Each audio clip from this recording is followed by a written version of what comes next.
Okay, guys. Hypers in chat if you are gay. We got a few gays in chat, it looks like. What if I'm questioning? Questioning is pretty gay. Hey, listen. Is what I just said not true? Questioning is pretty gay. Is jerking off in the mirror gay? I've never done it before, but I would hazard with yes, at least a little. Anyway, well, I hate to break it to all of you, but you're all gonna go to hell. Oh no. The Lord and our Lord and Savior, Jesus Christ, does not approve of being gay. No. Listen, if hell's anything like we saw it in Hazbin Hotel or Hellboss, then I definitely want to go there much more than heaven. If heaven is just, just walking around in parks holding hands and shit, and hell is basically like a 24/7 Vegas where you're fucking bitches and gambling and doing drugs, that sounds so much more fun. Now that we know this, though, there are some degenerates out there who, for some reason, think that going to hell would somehow be less preferable than going to heaven. Insane, right? Absolutely insane. And one of these people are known Nazi Milo Yiannopoulos. So for those of you guys that don't know, Milo Yiannopoulos had his rise to fame back in around 2015 to 2016. That's when I became aware of him. And his appeal was that he was this suave, well-dressed, British, handsome, gay, conservative, far-right conservative, alt-right conservative. At the time, alt-right was not a bad word. There had not been several killings and white supremacist rallies back then under the name of alt-right rallies. That had not happened yet, so alt-right was in the minds of even the mainstream media, from Fox News to CNN and MSNBC. The alt-right was this new, younger, almost more progressive, like, socially liberal, fiscally conservative new right. That was almost the vibe they gave off, except they were against well, at the time it wasn't cancel culture. At the time, they said they were against the SJWs. They were pro free speech, anti-censorship, and opposed to feminism. But besides that, they were egalitarian. You could argue they were as far as they would claim, they were socially progressive and fiscally conservative. And that was their whole appeal, right? They were the young Zoomer teens conservative. And Milo Yiannopoulos, despite not being the founder or the term coiner of alt-right, was still sort of like the face of the alt-right for young people. His reputation in 2017 came crumbling, crashing, smashing down when he talked about how he was molested when he was young by an older man. I may be getting some details wrong here, so correct me if I'm wrong. I'm going to give a very broad retelling of what happened. He'd said something along the lines of he'd been molested when he was younger by an older man, and he thought it was good for him, and he thinks that other boys would benefit from that. Yeah, pretty creepy. Pretty fucking creepy. The right was not happy about this. Not by a priest. Yes, by a priest is who had molested him. The right wasn't mad that he had advocated for pedophilia. The right was mad that he had advocated for pedophilia and he's gay. So, of course, his career came tumbling down. For a very long time, Milo Yiannopoulos was seen as one of those lolcows who was on, like, Telegram, the only website he wasn't banned from anymore, begging for money so he could make his, make his rent or whatever. But then he decided to take on a whole new identity. He decided to take his grift on a whole new path. He took a hard right turn. And he decided to come out as an ex-homosexualist. So he comes out and says that he has gone through and is going through gay conversion therapy to become straight, that he and his quote-unquote ex-husband are just quote-unquote roommates now, and that he is no longer gay and that he has found God. Fast forward to modern day, he's been hired by Marjorie Taylor Greene, and is on her campaign, and that's just absolutely terrifying. So he's got work again, and he's working in government. That's good to hear. And looks like he's got a bright career ahead of him. In fact, just last December, he did a speaking engagement at Penn State University called Milo Yiannopoulos, Why Gays Are Not Happy. Pray the Gay Away. And we're just going to go ahead and give it a watch. It's only about 4 minutes long, but People sent Welcome it to to me and told me it capitalism, was dude. definitely worth watching, so we're gonna give it a look. Do they look happy to you? They look happy to you in those pride parades, gyrating in underwear in front of 4-year-old children. Is that what happy, well-adjusted people do? They look. Okay, I don't usually like to body shame, but Milo Yiannopoulos, especially from this distance, looks like the kind of dude I would see in a Florida trailer park back home. Not like a nice Florida trailer park either. Like he's grown out this mullet and he's let his roots grow out somehow worse than I have. Like my roots are coming in and it's bad. Like you guys don't see it because I got the headphones on, but if I take them off and it's bad. It's bad how bad the roots are coming. I need to get a haircut, re-bleach, retone, get that white hair back. But Milo has gone full mullet with it and it just looks god awful. Holy shit. Happy to you, full of drugs and diseases, prostitution, living lives that are reckless and dangerous, and that's not just, my rabid right-wing bigotry. It's my life experience and what all the numbers say. The ways that gays live, are these the behaviors that we associate with happy, well-adjusted people? Having dozens of... Should I, pause this we should probably pause this as we go and respond to arguments as it goes. Okay, that's what we'll do. So, when Milo Yiannopoulos brings up this list of stereotypes about the way that gay people live, it's, not exactly accurate to gay people entirely, but to claim that a at least significant portion of the gay community isn't like that would be incorrect. And on top of that, it wouldn't be an argument. I don't believe that things like gyrating at a pride festival are bad. I think doing it in a 4-year-old's face, like he said, is probably bad. Obviously, the stories that he's telling are very loaded, and they're going to be favoring his narrative. But if we're actually talking about the way that even the ways that conservatives get mad about that most like LGBT people live, nothing wrong with it. It's fine. Now, the negative things that he mentioned, things like homelessness and maybe having to engage in sex work involuntarily, these are things that are not the fault of being gay, but the fault of a society that does not accept gayness. I'm sorry, but how can you look in the eye of all of these students and say that being gay is miserable and that it's something to be hated, encouraging them to continue to perpetuate the cycle of making being gay something to hate being? It's because he's a grifter. Also, what was his computer password again? That his computer password leaked, and it was like Night of the Long Knives or something. It was in German, but it translates to like I think it was like Long Knives. Yeah. It was like Long Knives 1488 or some shit like that. Yeah, it was very on the nose. And if I were a Nazi, I'd be able to add an additional joke to that, but I'm not. He's it was 1290, different Nazi number. Yeah, so regardless, though, a lot of the conditions that he's talking about here are generally imposed by a society that's unaccepting of LGBT people. Like, if you're a young trans girl and your parents kick you out to live on the street because they don't accept your identity, what the fuck are you gonna do other than get sold into sex trafficking, pretty much? Like it's basically like the unaccepting parents to sex trafficking pipeline. Like, for God's sakes, if you want to prevent these things, if you want to make gay people happier, if your problem is that gay people aren't happy enough, I'd argue that gay people aren't happy enough. And they aren't happy enough because people like Milo Yiannopoulos are allowed to continue to peddle this kind of bullshit, continue to propagate a society that is continuously more and more hostile to LGBT people. A society that will continuously perpetuate this misery. And they'll continue to use that misery as an argument to continue the perpetuation of that hatred and that hostile society. It is cyclical, and they'll keep it going forever. For transitory sexual partners, putting yourself in harm's way, almost as though you had some kind of desire to die.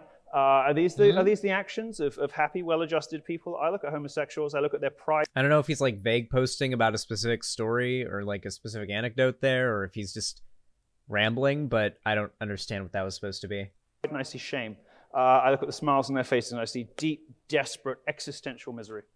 Okay.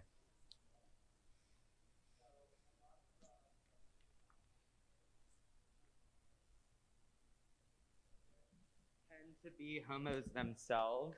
They actually do studies, and they measure the girth of The girth. They measure the girth. penises while they play gay porn on the screen, and it shows that the penis grows if you're homophobic. What is your opinion on that? Yeah, well, I would be one of those people.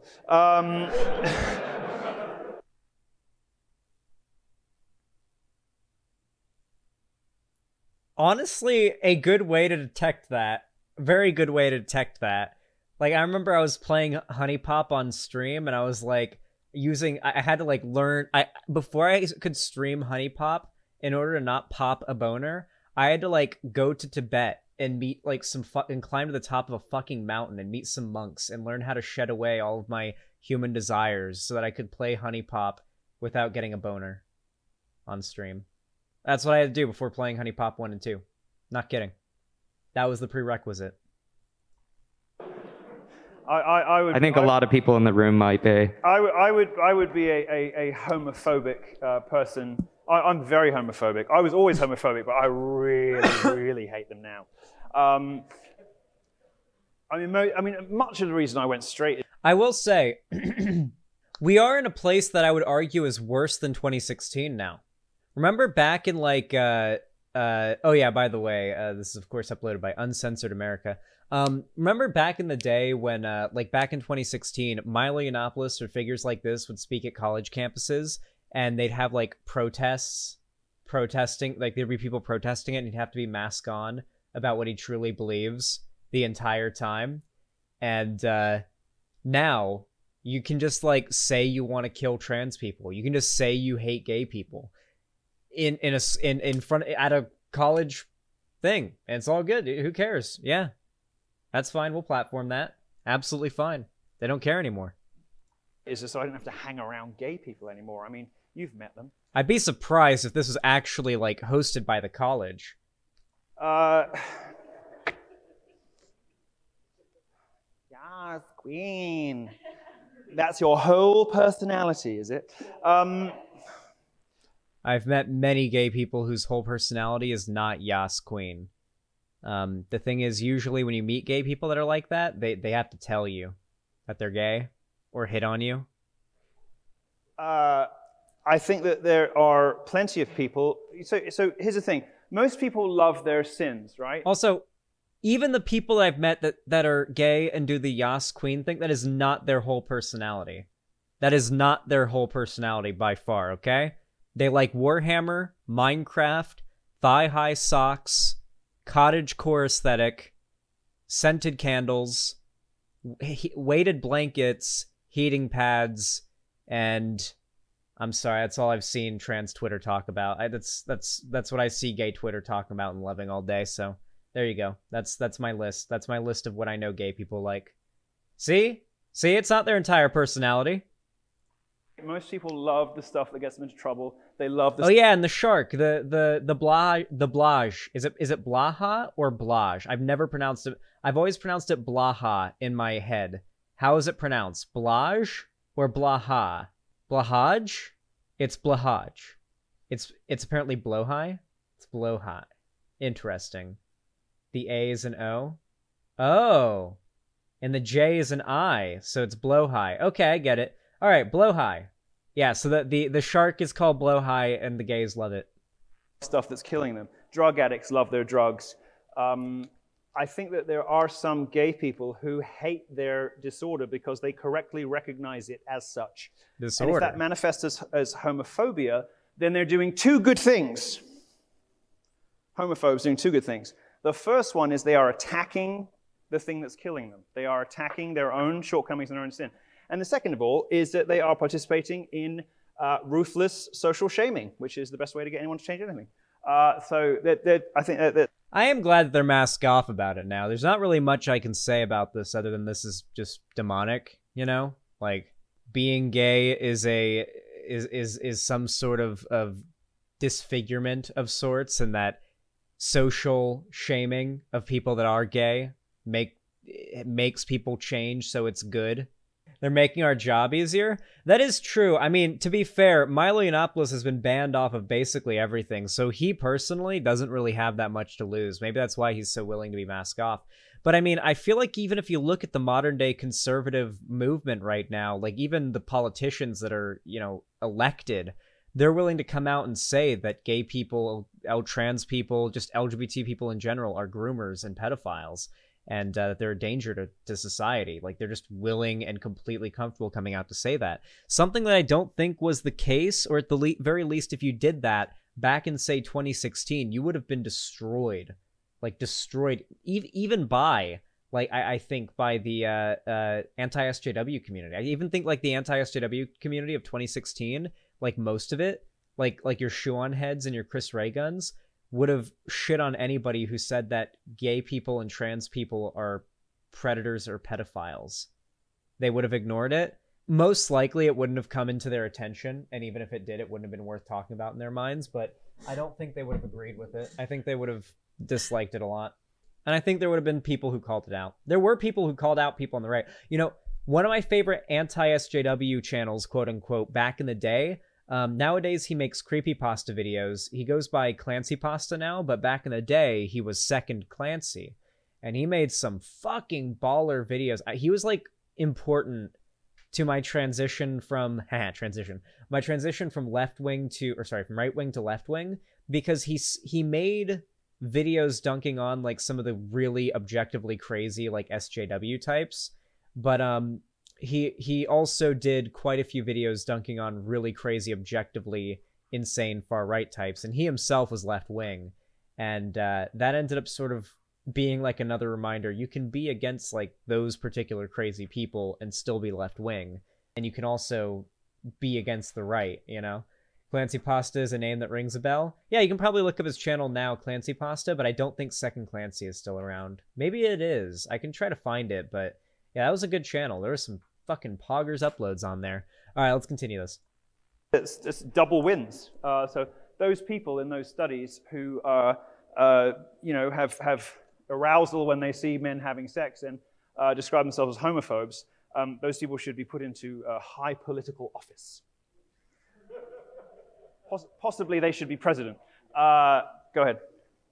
Do you think that there is a character crisis manifesting I don't know what that's supposed to be. lack of proper meaning and purpose in individuals' lives in the gay community and persons' sexuality? Okay, is this guy asking if gay people don't have any meaning in their lives? This guy looks like he died inside 10 years ago. Homosexuality, is there an attempt to find some kind of meaning and purpose? I think there's a running away from the question of meaning and purpose, and instead a disappearance into temporary transitory pleasures. It's like, literally, they're just people that want to like fuck who they want to fuck consensually on both sides, and there are people who want to be able to marry and be with who they want to be with consensually on both sides. And then there's this entire demographic of people who have decided they need to set their entire ideology against allowing this group of people to live without some sort of political pushback of some kind. You're not allowed to exist in media without people complaining. You're not allowed to exist and have equal rights without people complaining. You're not allowed to exist and have equal healthcare without people complaining. You're not allowed to exist and be loud about existing and without people complaining. Like, this is not... It's a very obvious double standard held across society, and this is what it leads to. The most obvious, mask-off, hateful, and just virulent hatred and homophobia you can possibly imagine. I see that. I mean, just guessing that your experience of gays has been mainly American, I mean, I think this is a wider problem than you think. I mean, this is not just homosexuals. Oh, Destiny was there. I remember when this happened. In culture in general. This is a country that does this. This is a country that leans into this stuff. Cool. Well, let's discuss what we just learned. This is a massive cope. I have found in my long time doing what I've done here, by that I mean 4 years, but I found like the time that I've, you know, been paying attention to politics, that some of the most outspoken and most hateful homophobes tend to themselves be in the closet. It's just so fucking consistently the case. I mean, we saw it with Nick Fuentes just recently, where he was going through his phone on stream. He was streaming, and he accidentally showed that he was watching femboy trans girl porn. You know, who in particular he was jacking off to? Is that to you to decide? The femboy, the trans girl, or both? Honestly, your interpretation. At least it was straight porn, you know? Technically, it was straight porn, so, you know, he's got that defense.